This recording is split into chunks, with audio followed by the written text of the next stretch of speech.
ശുചിത്വ കേരളം. എങ്ങനെയാണ് ശുചിത്വ കേരളം ഉണ്ടായത്? എന്തായിരുന്നു കേരളത്തെ പറ്റിയുള്ള നമ്മുടെ ഏറ്റവും പ്രധാനപ്പെട്ട സങ്കല്പം?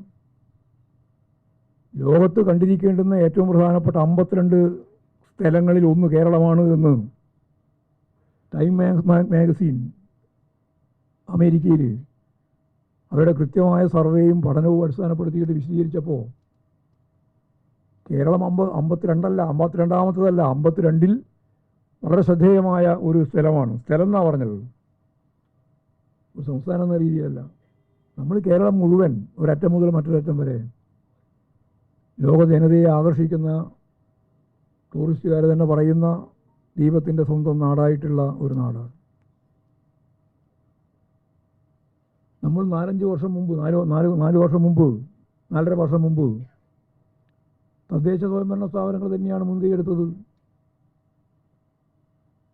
അതിന് ഫണ്ട് നൽകുന്നതിന് വേണ്ടിയിട്ട് ലോകബാങ്കിൻ്റെതായാലും അതുപോലെ വിവിധ മേഖലയിൽ നിന്നും ഫണ്ടുണ്ടായിരുന്നു നമ്മുടെ കയ്യിൽ. ഫണ്ടില്ലാഞ്ഞിട്ടല്ല. ഒരു ശുചിത്വ കേരളം രൂപപ്പെടണം എന്ന വളരെ ഫലപ്രദമായ ഇടപെടലിൻ്റെ ഭാഗമായിട്ട് കേരളം ഇന്ന് എത്രത്തോളം മാറി.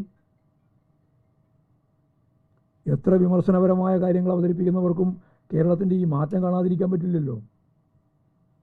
വേസ്റ്റ് എന്ന് പറയുന്നത് വെൽത്താണ് എന്ന് ഈ തദ്ദേശ സ്വയംഭരണ സ്ഥാപനങ്ങളല്ലേ തെളിയിച്ചത്. ഹരിതകർമ്മ സേനയല്ലേ കേരളത്തിലെ ഏറ്റവും പ്രധാനപ്പെട്ട ശുചിത്വ കർമ്മ ഭടന്മാരായിട്ട് അവർ മാറിയത്. അങ്ങനെയല്ലേ ഇത് മാറിയത്. ഇപ്പോഴും കേരളം എത്രത്തോളം മാറി, ഇനി മാറണം, അതിന് തുടർച്ചയും വേണം. പക്ഷേ ശുചിത്വ കേരളം എന്നുള്ള മുദ്രാവാക്യം പ്രാവർത്തികമാക്കിയ തദ്ദേശ സ്വയംഭരണ സ്ഥാപനങ്ങളാണ്. അപ്പോൾ സാധാരണ നിലയിൽ തദ്ദേശ സ്വയംഭരണ സ്ഥാപനങ്ങൾ എന്ന് പറയുന്നത് പ്രാദേശിക ഗവൺമെൻറ്റുകൾക്ക് തുല്യമായ നിലയിലുള്ള ഫലപ്രദമായ ഇടപെടൽ, ക്രിയാത്മകമായ ഇടപെടൽ നടത്തിക്കൊണ്ടിരിക്കുക.